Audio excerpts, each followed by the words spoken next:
Líderes que buscam aprovação têm dificuldade de fazer o que precisa ser feito. Ou seja, existem muitos líderes que a meta deles quais são?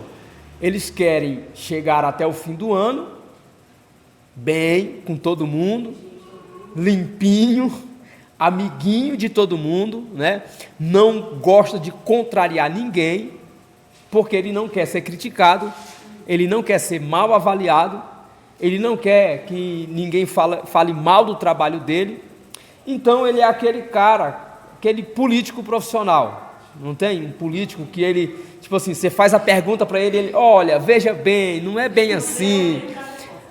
Então ele fica ali rodeando, que é para não responder, certo? Então ele não se posiciona, ele não tem uma visão clara daquilo que ele quer fazer, de onde ele quer chegar, e ele não tem a coragem necessária para tomar as decisões que precisam ser tomadas para poder chegar naquele objetivo. Infelizmente, a gente vai desagradar muita gente aí nessa jornada, nessa caminhada, né? Então o líder que tem medo de desagradar as pessoas, ele não tem capacidade de levar o grupo para onde o grupo precisa ir. Está entendendo? É como eu falei no outro culto, eu falei sobre os dois pais, né? Os pais que um cria o filho mimando, fazendo tudo que ele quer, dando biscoito, doce, né? Toda hora, deixa o menino assistir a hora que quiser e tal. E o pai ou a mãe, né? Que não impõe regras, limites, fala, você pode ficar até tal hora, você vai ter que comer isso aqui, porque isso é saudável para você e tal.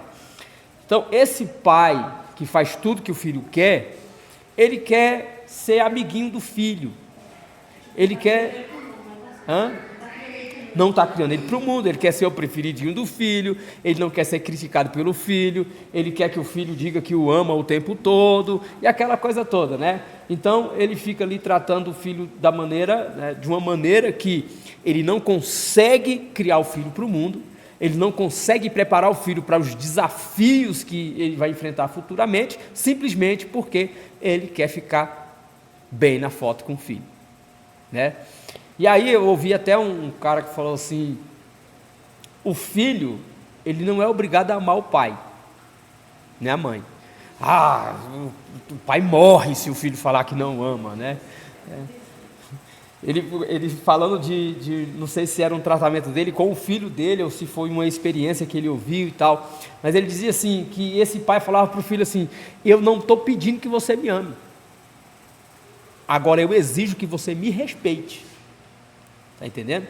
Como pai. Então, você precisa impor certos limites para que esse menino que está crescendo entenda que a vida, né, não é tão fácil assim como ele pensa que é, porque a criança recebe tudo na mão, tudo que ele quer é só abrir o berreiro, ou o pai ou a mãe está lá para oferecer. Quando ele crescer, não vai ser assim não, irmão, tem que correr atrás. É assim ou não é, irmão Lamar? Tem que correr atrás, você tem que botar, né, a faca nos dentes e ir para cima, porque o mundo não é esse mar de rosa, esse lugar em que a pessoa vai, né, estalar os dedos e tudo vai acontecer conforme ele quer. Eu não sei se vocês viram um vídeo na internet, é bem interessante esse vídeo, de um menino cego, uma criança cega, a mãe soltou ele assim no lote da casa, e ela começou a bater nas coisas assim, falando, vem, segue né? E ela batendo, e ele chorando, mãe, aí você vai lá, algumas pessoas, você vai ver os comentários de algumas pessoas dizendo, que mãe malvada, né? Que mãe cruel, que não sei o quê. Só que o que aquela mãe estava fazendo? Estava ensinando o filho. Sim, então ela está treinando ali os sentidos daquele menino, porque ela sabe que ele vai precisar daquilo quando crescer. Precisa entender que amar não é livrar o menino de todos os perigos que ele vai correr. Não tem aquela crônica que se fala das águias, né? Que quando a águia quer que o filhote saia do ninho, ela começa a colocar espinhos, né? Vai colocando espinhos, que é para deixar desconfortável. tem que deixar desconfortável, irmão. O menino, um cavalão, né? É comida na mão, cafezinho no quartinho, aquele negócio, aquele tratamento como se o menino ainda fosse um bebezinho. O cara não vai querer sair dali e nunca vai querer crescer. Ele não vai querer crescer. Você vai ver o caboclo de 40 anos se comportando como um menininho de 15, de 12 anos.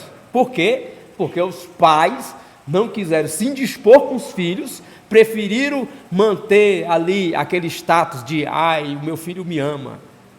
Né? Vou falar um negócio para vocês, que quem não passou ainda vai passar. Todo filho tem uma fase de odiar os pais. Todo filho. Quem não passou ainda, o Gessé não passou ainda não, aquele bebezinho. Está ali a criancinha. Aí tem pais que se desesperam. Eu tenho que reconquistar o meu filho. Não, meu amigo, mantenha-se firme no seu posicionamento, que esse menino, essa menina precisa de você firme, sabe? Porque senão é o momento ali, principalmente essa fase da juventude, é o momento que muitos deles se perdem. Muitos se perdem. Por quê? Porque não tem uma figura firme dentro de casa, né, que seja o modelo, para que quando aquele filho ou aquela filha cair em si, fala assim, epa, não é, as coisas não são desse jeito. Não tem o filho pródigo? O filho pródigo era esse adolescente malcriado, esse adolescente sem nexo, sem senso de consequências, que pega tudo que tem e vai embora. De repente, você viu o pai se desesperando atrás desse caboclo? Oh, meu Deus, eu vou atrás do meu filho, porque não sei, meu filho está com sede, está com sono, está com frio. Não, você não viu o pai, você viu o pai esperando, firme, no mesmo lugar. O pai esperou. E o caboclo lá caiu em si e voltou para casa. Mas é preciso que tenha uma figura, ou paterna ou materna, firme, para onde esse menino olha e fala, eu vou voltar para a casa do meu pai. Certo? Trazendo aqui para a liderança, existem líderes que não querem se indispor com o seu grupo, não quer que ninguém fale mal dele. Deixa eu falar um negócio para você, isso não existe. Não existe esse tipo de liderança em que os liderados não falem mal de você, isso não existe. Se você tenta agradar todo mundo, você não agrada ninguém, entendeu? Não adianta. Vai sempre ter uma turma, um ou outro que vai discordar das suas decisões. Isso é absolutamente normal, né? Aí o líder fica com medo de ser reprovado em alguma coisa que ele fez. Não vou fazer isso porque senão fulano de tal vai achar ruim. Não vou fazer isso porque senão o Lamarck vai falar. Não vou... Aí, meu irmão, você não faz nada. Entendeu? Você não faz nada. A gente foi fazer os banheiros aqui, teve quem falou mal dos banheiros. Vocês acreditam ou não? Teve quem falou. A gente vai estar fazendo esse negócio aqui, tem quem fale mal. Tem ou não tem? Ué, irmão, mas se não tiver, está errado. Tem que ter. Dizem que toda unanimidade é burra. Toda unanimidade é burra. Por quê? É necessário que haja oposição. E não é só necessário, é natural. Natural. Porque sempre vai ter alguém com um pensamento totalmente diferente do nosso. Eu, por exemplo, eu acredito que a igreja deva ser um lugar aconchegante, bonito, né? Se eu quero que a minha casa seja bonita, mais ainda a igreja. Se eu quero coisas boas para a minha casa, eu quero melhor ainda para a igreja. Esse é o meu entendimento. Mas tem gente que não pensa assim. Fala, irmão, se tiver um lugar para sentar, né? Se tiver uma caixa lá, parecendo aquelas caixas de marimbondo, né? Você fala, já viu aqueles caras que saem vendendo melancia na rua? Olha a melancia, você não entende nada, mas tá bom. Tem gente que tá bom para ele isso aí. Quando o foco do líder é ser aprovado por todo mundo, qualquer crítica desanima ele. Não é que não tenha o apoio do grupo, é lógico que precisa do apoio do grupo para fazer qualquer coisa, mas quando ele está focado no apoio, na aprovação, se ele descobrir que uma pessoa se colocou contra ele, pronto, desanda tudo. O John Marks fala sobre isso aqui no livro, né? No começo do capítulo ele fala justamente isso, né? Sim. Ele ficou o ano inteirinho, fazendo tudo bonitinho, para no final do ano você ter a votação, e um voto negativo foi... Ele teve, ele teve um voto negativo e uma abstenção só. Pronto, ele já pensou em pedir demissão, porque lá nos Estados Unidos, né, é emprego. Esse é o ponto, esse é o problema. Nem toda liderança, nem todo mundo vai estar contra você. É um, dois, um, Sim. três. Então não é esses três que vão acabar com a sua liderança, né? Eu acho que é assim, né? Hã? E geralmente esse não faz nada. Na maioria das vezes. Maioria das vezes. Então, a questão é, se a pessoa ela tá, se o objetivo dela, se a meta dela é alcançar a aprovação, uma reprovação desanima ele. Ele não vai fazer nada também para justamente Não ser reprovado. Ou seja, a liderança fica parada. Aham. No caso, então, desse não, esse que votou contra, o líder ele tem que tentar conquistar aquele um, ele pode, tchau. Na realidade, como a votação é anônima, ele nem sabe quem foi que votou contra ele. Mas, sim, por exemplo, trazemos o nosso tempo, né, o Marcos aí está vendo, Aham. no nosso tempo, por exemplo, há uma questão em relação à liderança. Se você escuta uma crítica, ou escuta de outras pessoas, porque nunca vem da pessoa falar para você, sempre vem dos outros, fulano falou. Enfim, aí o que você tem que fazer? Você tem que focar realmente em ir para frente, deixar aquela pessoa, você tem que voltar e conquistar ela para depois seguir. Aí você Porque ela tem vai ficar tipo assim, né? Vai ficar aquele montinho aqui e ela sempre lá olhando. Você acha que ela vem automaticamente? Lembra do outro culto, da outra aula que a gente falou sobre como lidar com as críticas? Primeiro, se a pessoa ela está criticando pelos cantos, essa crítica não é construtiva, a pessoa não quer agregar nada, ela não está querendo, ela só quer atrapalhar o trabalho. Quem quer atrapalhar o trabalho não pode impedir o progresso do trabalho, certo? Se uma pessoa ela está criticando você diretamente por uma questão legítima, que talvez seja um erro seu, né? Que talvez você esteja fazendo de forma errada, que se fazer de uma outra maneira vai dar melhor, vai dar mais certo, é até bom você analisar essa crítica. Agora, quem está de longe, ela não está querendo o crescimento do grupo, certo? E essas pessoas, infelizmente, elas ficam para trás, né? Elas, infelizmente, ficam para trás. E aí onde a gente vai entrar aqui na questão da liderança paternalista, porque esse líder paterno, ele quer abraçar todo mundo e acaba morrendo com todo mundo. Se você quer abraçar todo mundo, você vai acabar... Olha só, algumas coisas vão acontecer aqui. Vamos supor, nós temos um grupo de pessoas que está querendo avançar, que está querendo mudar, né? Que está querendo aprender, evoluir, e tem um outro grupo que não quer. O que a gente faz? A gente para de promover o crescimento por causa daqueles que não querem crescer, aí ninguém cresce. Ninguém cresce. Certo? E aí você está prejudicando o grupo por causa de uma turma que quer continuar naquela mesmice, na zona de conforto, né? E aí vai morrer todo mundo. Então, essas situações elas precisam ser analisadas, né, caso a caso. Existem situações que você precisa voltar para buscar a pessoa, porque é uma pessoa boa, é uma pessoa que até quer, só que ela não consegue por conta, né, de questões, como nós já falamos em outras ocasiões, né, questão da criação, questão de bloqueios mentais e tudo isso. Ela até quer, mas não consegue. Aí você vai atrás, vai buscar essa pessoa, porque é alguém importante para o grupo, entendeu? Vai ajudar, como o Pablo Marçal fala, né? Vai encontrar o bloqueio mental dessa pessoa, né? Ajudar ela a desbloquear a mente para poder seguir em frente. Agora, tem gente que simplesmente não quer. O Judas não quis. O que Jesus ia fazer com ele? Jesus falou: ó, Pai, todos os que o Senhor me deu, nenhum se perdeu, exceto o Judas. Jesus não tentou trazer Judas de volta para o grupo o tempo todo? Até o último momento Jesus tentou trazer Judas, irmão. Judas não quis. Então, quais são as características do líder paternalista? Ele é super protetor. Ele é super protetor. Então ele fica com medo de tomar algumas decisões porque vai machucar o dodóizinho daquele. Vai machucar aquele que é mais dodói. Sempre tem um dodói, não tem? Qualquer coisinha machuca ele. Então ele é super protetor. Ele quer tomar as dores de todo mundo, né? Ele quer assumir os erros de todo mundo, ele assume as enfermidades de todo mundo, porque ele não quer que ninguém sofra. Ele tem que sofrer tudo no lugar dessa pessoa.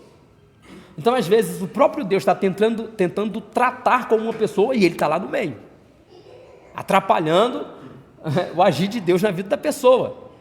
Então ele não consegue ver ninguém, né, em uma situação assim, diria, vulnerabilidade, que ele quer tomar o lugar dessa pessoa.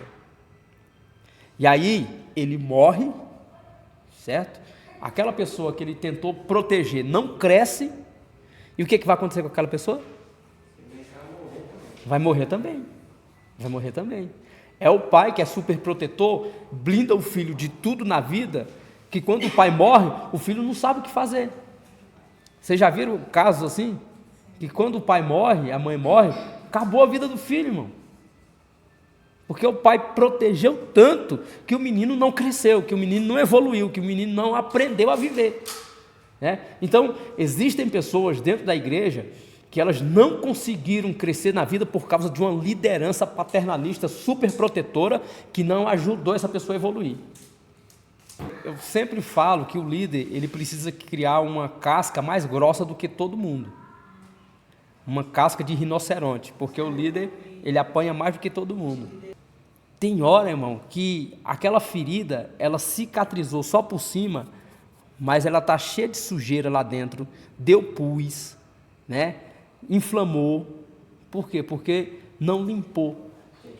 Aí tem que rasgar aquilo fora para poder tirar a sujeira de volta. E quando a gente, isso aí na medicina a pessoa entende tranquilamente, só que quando é assim, numa gestão de pessoas, a gente tende a achar que é uma liderança insensível, né? É uma liderança que não está usando de sabedoria, porque olha como fulano ficou, né? Olha o que aconteceu, não sei o quê. Só que, às vezes, a liderança está enxergando uma coisa que muita gente não está vendo. Existe uma ferida que não cicatrizou, que está purulenta, que está cheia de pus e está dodói. Qualquer coisinha que trisca, dói, não é assim? Quando a gente machuca alguma parte do corpo, a gente fala assim, rapaz, mas só bate no machucado. Não é que só bate no machucado, bate em todos os lugares, é porque é ali que está sensível. Onde está sensível é que você vai sentir. E tem pessoas que estão assim. Vamos lá. Outra característica do líder paternalista, ele é permissivo. Excessivamente permissivo. Pode tudo. Ele não tem coragem de dizer não para nada. Ele não tem coragem de dizer não para nada, porque ele, como já disse, ele não quer se indispor com as pessoas, ele não quer machucar ninguém, ele não quer desagradar ninguém, então é sim para tudo. Sim para tudo. Outra, ele evita dar os feedbacks necessários.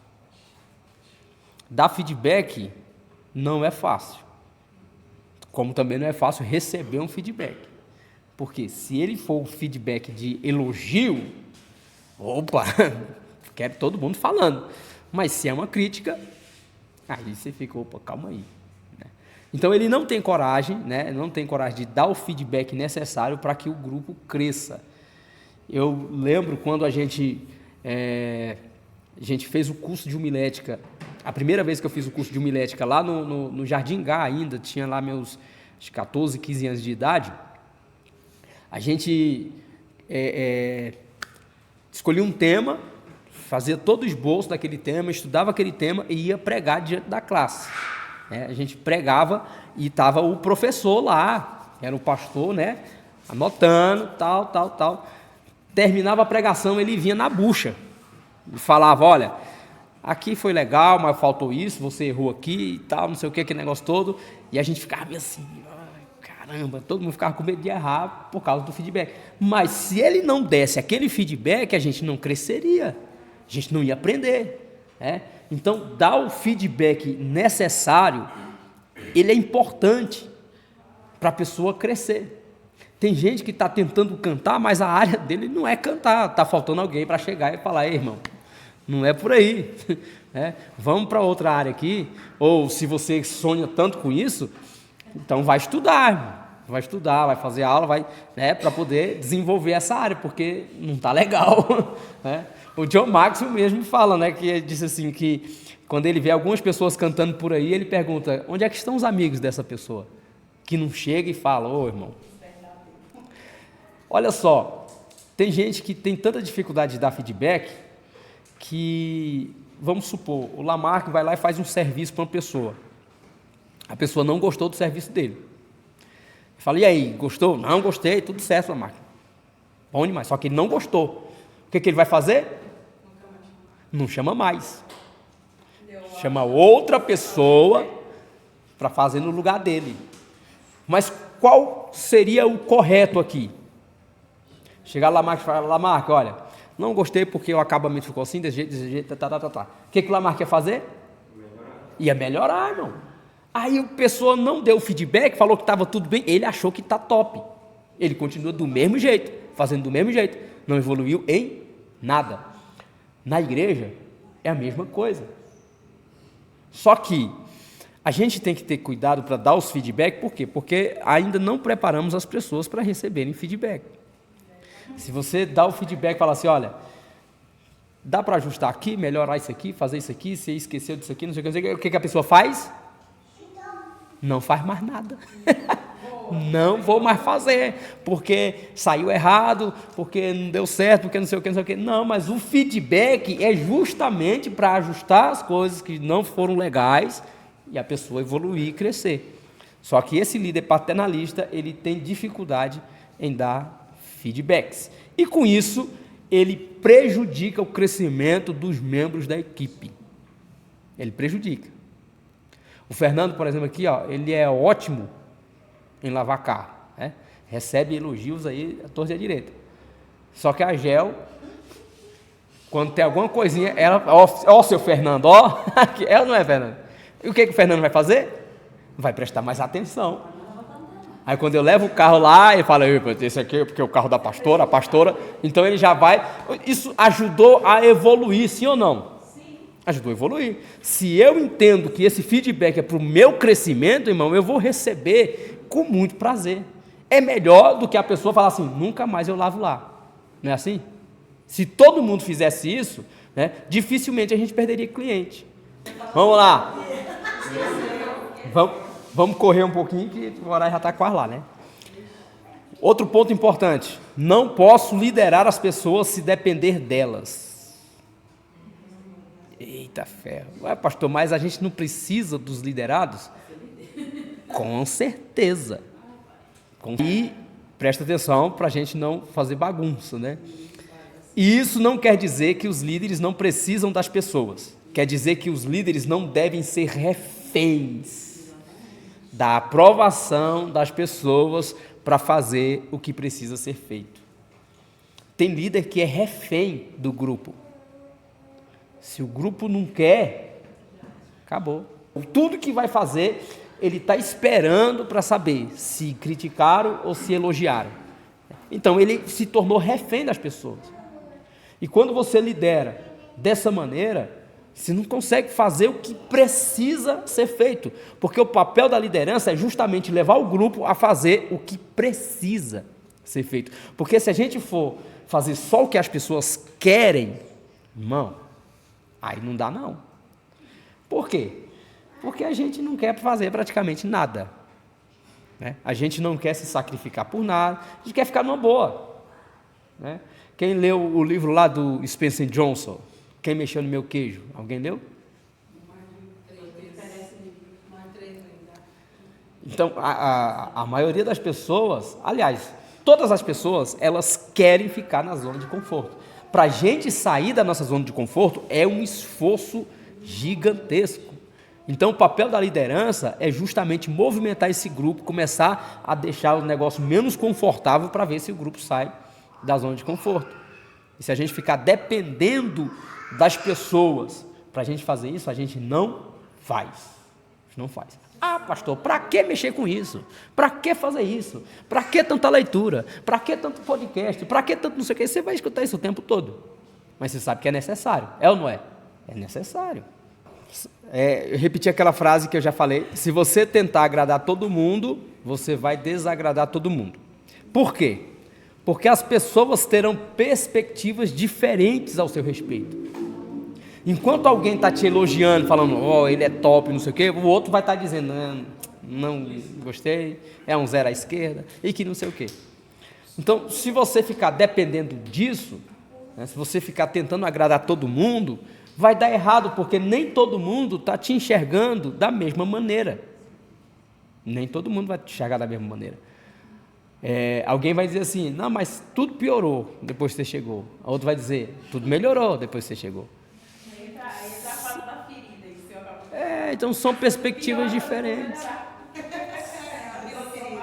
Só que aí muitas vezes a pessoa está falando a partir da sua própria perspectiva, das suas próprias experiências, de coisas que aconteceram com ela, que desagradaram a ela esperava uma coisa e chegou outra, e então para ela está terrível, está horrível, mas para outros... É porque assim, essa característica do líder paternalista tem alguns pontos que são positivos. Quais são? O grupo, ele se sente mais acolhido, né? Por exemplo, a senhora abraça todo mundo, então o grupo se sente mais acolhido, tem aquele sentimento de família, de carinho, que não sei o quê. Só que o ponto negativo é justamente esse, essa permissividade, né? Essa dificuldade de dizer não, de dar o feedback necessário, e acaba que fica aquela grande família que não se desenvolve. Esse é o problema, né? Então, pegar o aspecto positivo do líder paternalista e agregar outros aspectos para, né, entender que de vez em quando esse filho precisa levar umas palmadas, né, é importante, entendeu? Não é também agora tudo ser na base do pontapé, da pancada, agora tudo é porrada, não é assim. Porque às vezes o não precisa ser claro. Tem vezes que o não precisa ser claro, porque a pessoa ela pode querer usar aquele não subjetivo como uma permissividade da mesma maneira. Mas você não disse não, entendeu? Então, os filhos gostam de fazer isso. Não falou que não era para comer, entendeu? Tá lá, entendeu? Então, às vezes, o não precisa ser claro. Se precisar ser seguido de uma explicação, também é importante para a pessoa saber por que não. É como o Otto, por exemplo, ele não vai entender quando a irmã Enedina falar assim, não coloca a mão na tomada. Ela vai adiantar ela falar assim, olha, você não pode colocar a mãozinha na tomada, porque senão você vai levar um choque e você pode, né? Ele vai entender toda essa explicação? Não. O que ele vai entender? Um não e um tapinha. Ele já sabe que não é. Depois, quando ele começa a tomar mais consciência, aí você vai explicando. Não pode por quê? Por causa disso, disso e disso. Aí, sim. Entendeu? Não, mas não, você tem que criar esse menino para ser homem. Macho. Vamos lá. Eu vou casar um trauma. Não, eu não sou traumatizado. E eu apanhei um bocado. As pessoas terão perspectivas diferentes a seu respeito. São os óculos delas. E muitas vezes não refletem a realidade. A gente tem que entender isso. Muitas vezes as pessoas estão te julgando, te avaliando por aquilo que elas mesmas são. Elas são aquilo e elas querem medir você pela mesma régua delas. E às vezes não tem nada a ver contigo. Fala, irmã Ju. Então, às vezes ela está te medindo, está medindo a sua capacidade pela incapacidade dela, está medindo a sua intelectualidade pela intelectualidade dela. Ela vai dizer, você não consegue, porque ela não consegue. Você não é capaz, porque ela não é capaz. Então ela está te avaliando a partir dos óculos dela. Então você não pode se permitir ser avaliado pelos óculos de outra pessoa. Quem você é de fato? O que a Bíblia diz ao seu respeito? Quais são as qualidades que saltam em você? Vamos pegar um exemplo aqui, assim, daqui do nosso meio mesmo, o Lamarck aqui. O Lamarck aprendeu que para ganhar dinheiro tem que ser trabalhando duro, né? Já o Mateus, seu filho, ganha dinheiro tranquilo. Você fala assim... Ele já arrumou um jeito, ele já falou isso pra mãe, já. Ele falou, mãe, quando eu tinha 14 anos, eu coloquei na minha cabeça, eu não vou ganhar dinheiro andando no sol quente. Ele falou.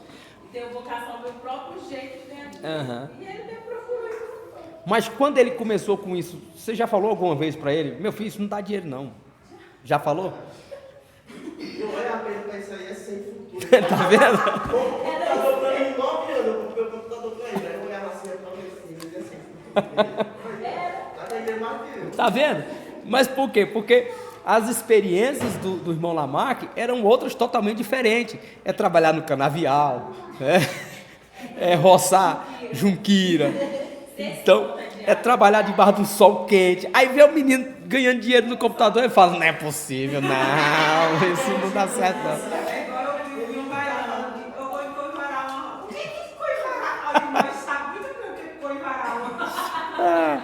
Então, o que é isso? São os meus pressupostos, né, que estão me fazendo avaliar a outra pessoa, de acordo com aquilo que eu acredito. Eu não acredito que dá para ganhar dinheiro desse jeito, então você também não pode ganhar dinheiro desse jeito. Aí, de repente, o menino vai lá, prova que dá para ganhar dinheiro desse jeito. Não é assim? E aí, não quebrou esse paradigma na sua cabeça? Quebrou. Entendeu? Então, assim, muitas vezes, as pessoas estão avaliando você segundo as próprias incapacidades delas. Não entre nesse jogo. Não entre nesse jogo. Se você acredita, se você confia, se você tem capacidade para isso, vai em frente. Vá à luta, né? Que dá certo, funciona, ok? Você vai ser mal compreendido, vai ser caluniado, vai ser rejeitado por alguns, criticado. Alguém ainda quer ser líder? Vai assim mesmo, né? Vejam só. Veja bem. Quando Jesus chamou os discípulos, ele não prometeu carro, casa. Não, o que Jesus falou? Vocês serão caluniados, serão perseguidos, serão presos, serão mortos por causa do meu nome. Quer ou não quer? Então é diferente, a perspectiva é outra. Um líder deve manter fidelidade à visão e às pessoas, mesmo quando isso não for uma iniciativa popular. Irmão, como eu disse com relação aos pais e aos filhos, você fazer seu filho comer brócolis, salada, é uma cor que ele não vai gostar, não é? Mas você sabe que é bom para ele, não sabe? Então você tem que fazer, não tem? Mesma coisa é na liderança. Às vezes a gente tem que fazer coisas que as pessoas não concordam, não acreditam, mas você sabe que aquilo é bom para aquela pessoa. Aí a gente pode ter estratégia igual, tipo, fazer comer brócolis. Lá em casa é uma questão difícil de comer o brócolis. Faça um arroz, vai comer o brócolis. Não, tipo, não vai comer o brócolis, mas vai estar lá dentro do arroz. Aí ele vai comer as proteínas que estão no brócolis. Sim. No arroz. Na liderança, a gente pode... Por exemplo, a gente criou uma estratégia de crescimento aqui, que foi com os feedbacks, com os podcasts. Por exemplo, o pessoal aqui ainda não tinha cultura de ler livros. A gente foi com os podcasts, algumas pessoas foram, né, alimentando aquilo, a gente introduziu livros, e hoje tem gente que lê bastante livros, tem alguns que ainda não lê tanto assim, mas lê alguma coisa, né? Então, é uma estratégia que você vai criando, que vai despertando curiosidade, desejo pelo conhecimento. E quanto mais a pessoa deseja conhecimento, ela vai ter que buscar nessas fontes. Aí ela vai atrás de livros, vai atrás, né, dos blogs, dos podcasts, assim por diante. Então, você vai atraindo a pessoa para aquilo que você quer. O que você quer? Desenvolvimento. De que forma a gente vai alcançar isso? Com a palmatória? Né? Não é. Então...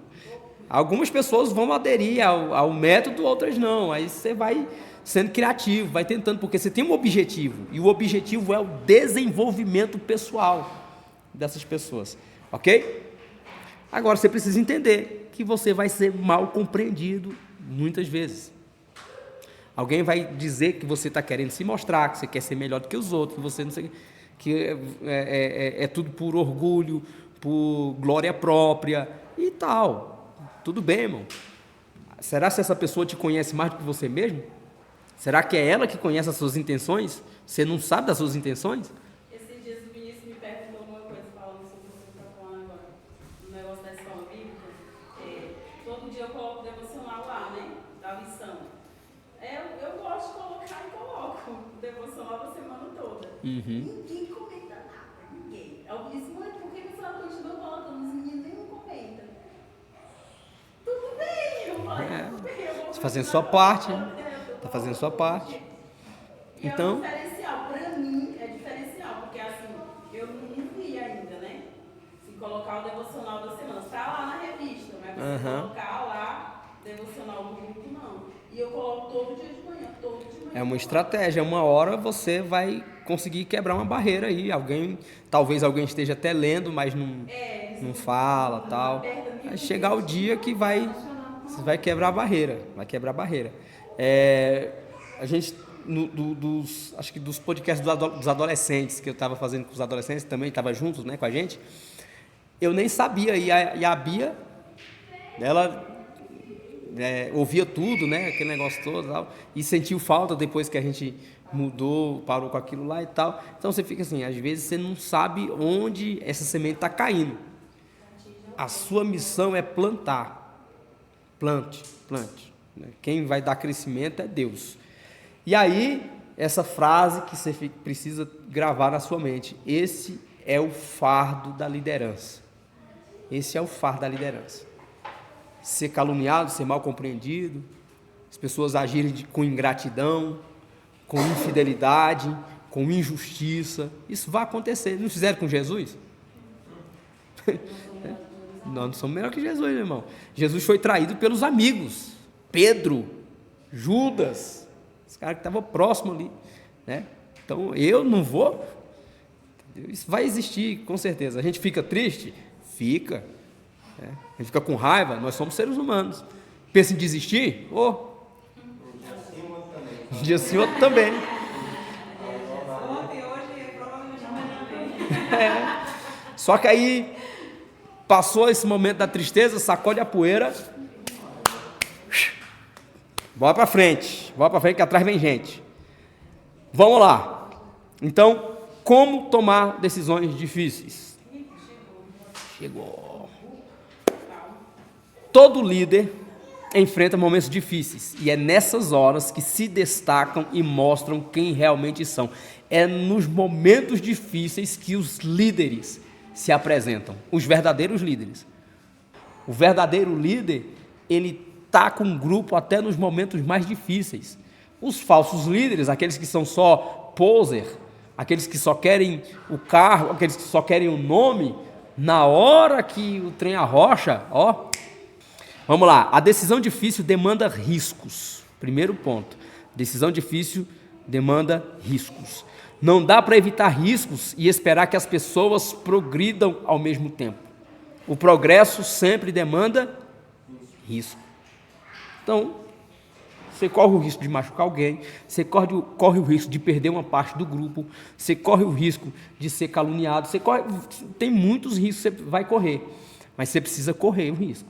A primeira coisa que você precisa entender para tomar uma decisão difícil é que toda decisão difícil tem consequências, envolve riscos, e aí você tem que calcular, vale a pena correr esse risco ou não vale a pena correr esse risco?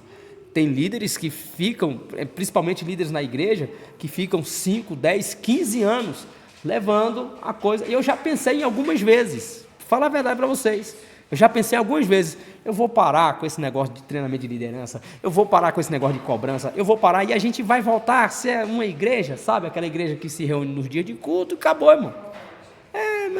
Tranquilamente, isso aí vai, né? Muita gente vai amar isso. Por quê? Porque não vai ter conflito, não vai ter briga, não vai ter cobrança, o pastor não vai ser mais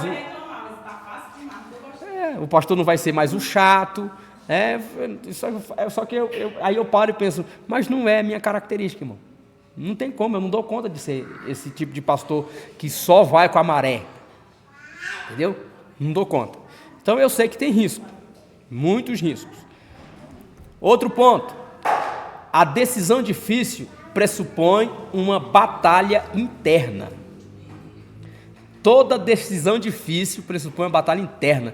Quantas vezes eu e vocês ficamos sem dormir diante de uma situação, diante de uma dificuldade? Você fica pensando, faço ou não faço? Vou ou não vou? Falo ou não falo? É assim ou não é? Entrega ou não entrega? Toda decisão difícil, ela pressupõe uma batalha interna. Você guerreia dentro de si mesmo. Existe uma guerra dentro de você, certo? Todas as batalhas importantes são travadas em nosso interior. Se não houver luta interior, não é uma decisão difícil. Então, quando você estiver incomodado com aquilo, quando isso estiver relutando dentro de você, remoendo, e você estiver brigando com você mesmo, você pode ter certeza que você está diante de uma decisão difícil.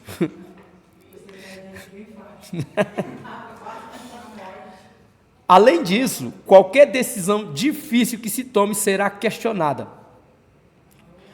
Aí tem, você está relutando dentro de você, tem uma questão que está relutando. Se você fizer ou não fizer, é uma coisa que você fez.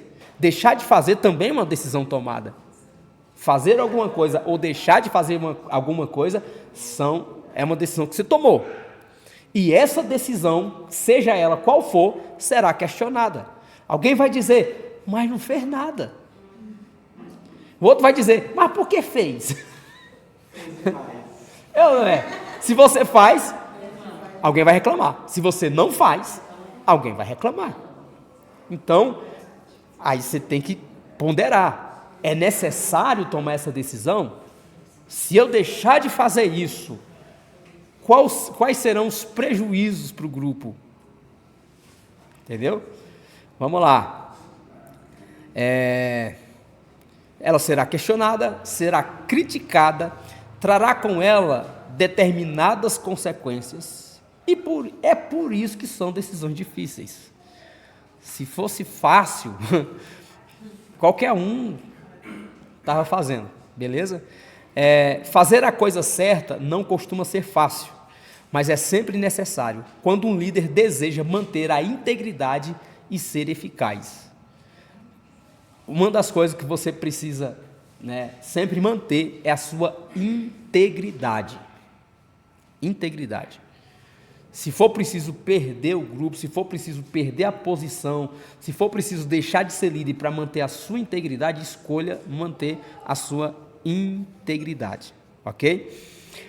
Além da batalha interna, isso ainda está dentro desse mesmo ponto aqui, dessa batalha interna, mas além da batalha interna, o líder enfrentará muitas batalhas externas.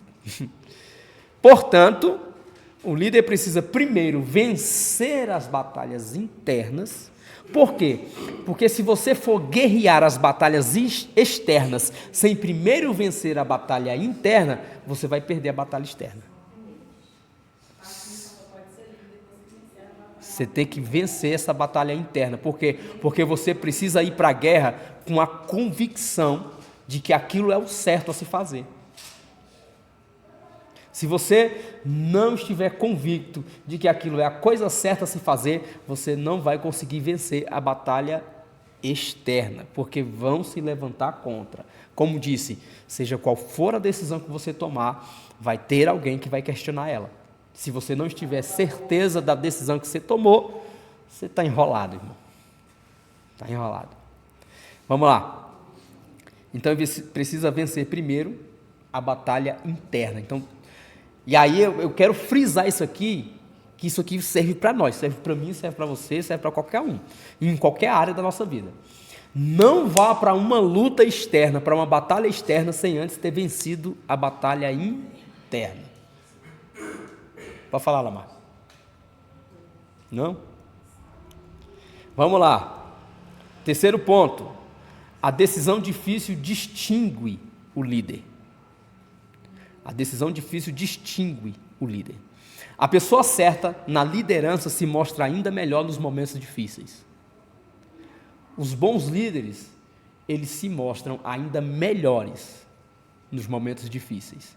É nos momentos de crise que a gente vai ver se o presidente é bom ou não, se o governador é bom ou não, se o líder é bom ou não. É nos momentos de crise, irmão. Por quê? Porque quando está tudo bem, qualquer um se sai.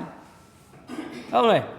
O negócio está andando, está progredindo, está crescendo, está avançando. Uma maravilha, o grupo unido, todo mundo falando a mesma língua, olhando na mesma direção. Você coloca qualquer pessoa para gerenciar isso, vai embora. Quero ver colocar a engrenagem para funcionar. O início. Quero ver quando dá pane, quando dá problema, que você precisa do líder de verdade para lá, nesse momento de crise, ajustar as coisas, né? É como aquela frase diz, que mar calmo não produz bons marujos. Os bons marujos mesmo são forjados na tempestade. Então os grandes líderes mesmo são forjados na dificuldade, que aí ele consegue, né, se sair bem diante de qualquer situação. Vejam só,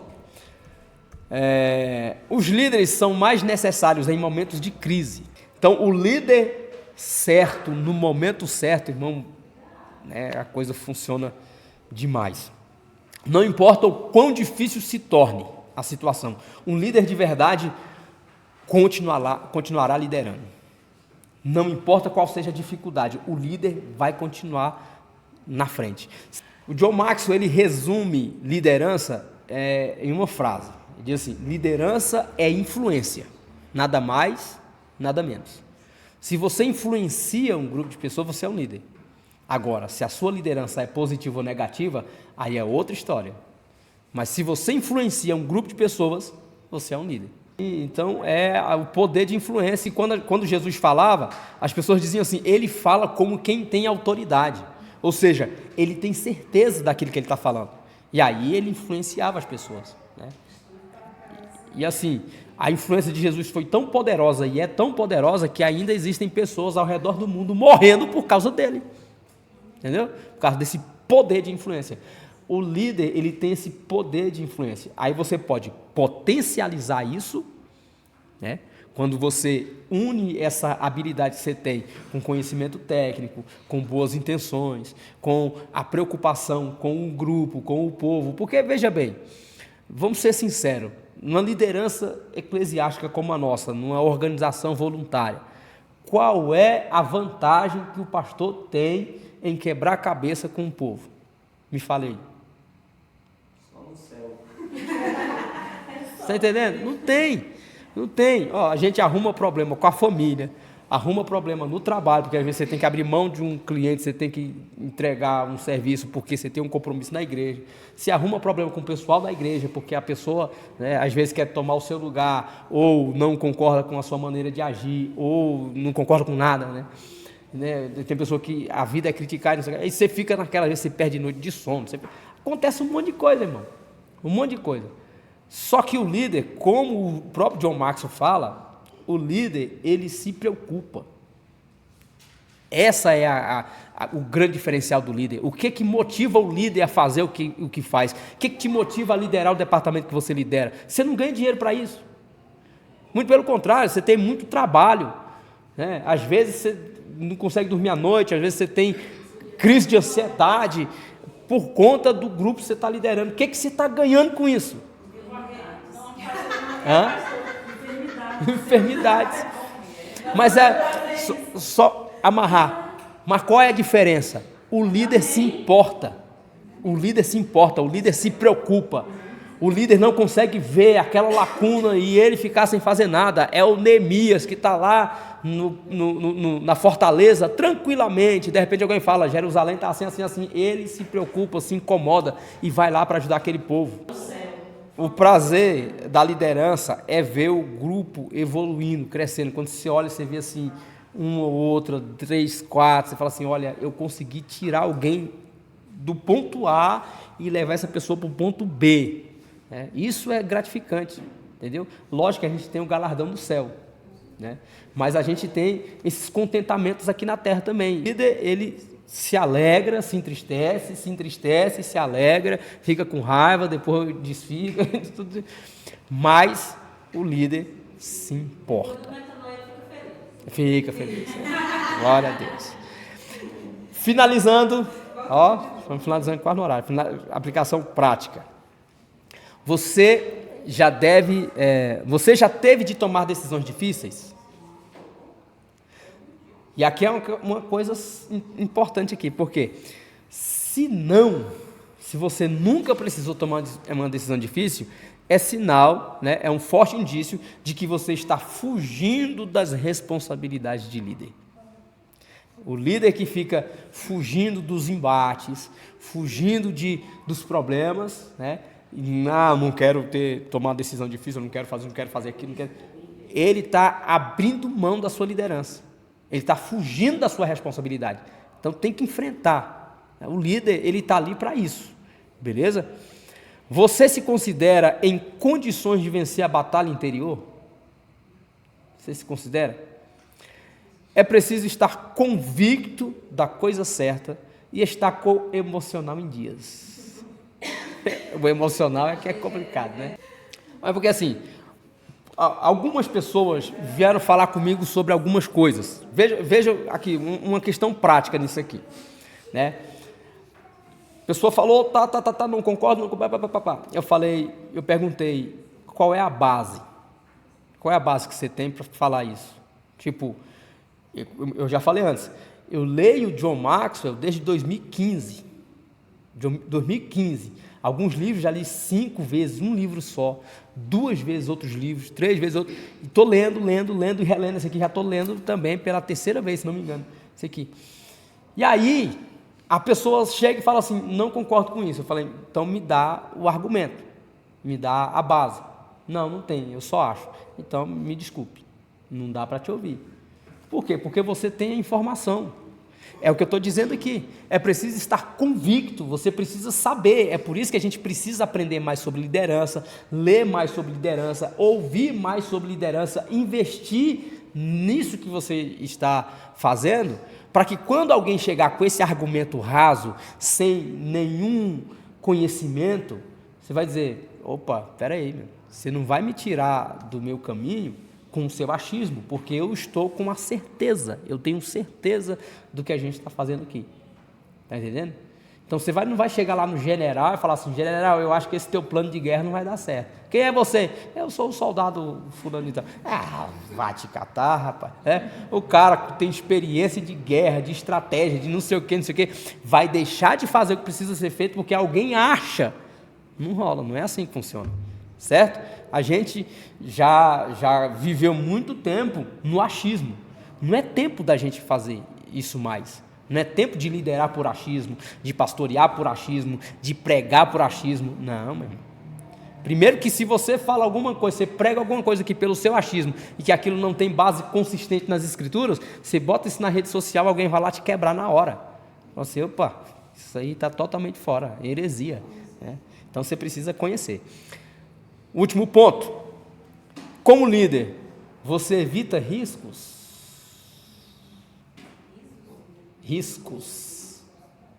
Você evita os riscos?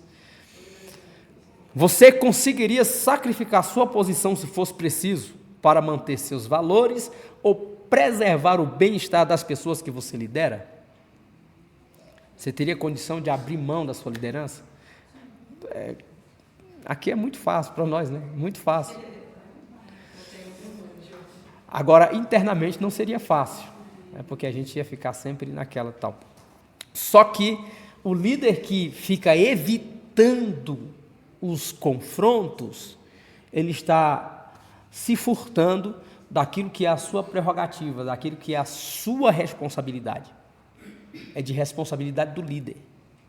Esses dias eu conversei com alguém, nós temos um problema aqui e nós vamos bater de frente porque nós vamos resolver esse problema. Não dá para ficar empurrando isso com a barriga. Mas é porque... Não tem como, não dá para ficar empurrando com a barriga. A gente vai jogar um tapete em cima dos problemas, fingir que eles não existem? Os problemas, eles não deixam de existir só porque a gente fechou o olho, irmão. Vocês lembram? Quando era criança, a gente via algum perigo, a gente fechava o olho assim, achando que isso resolveria tudo. Ou quando você fechava o olho, você achava que você ficava invisível? Não adianta, não é fechando o olho que as coisas vão se resolver. Não é assim que funciona. Beleza?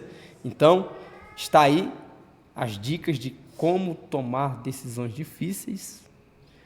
E a primeira coisa que você precisa fazer é não agir pelo seu próprio intelecto, buscar nas Escrituras, como nós falamos inicialmente.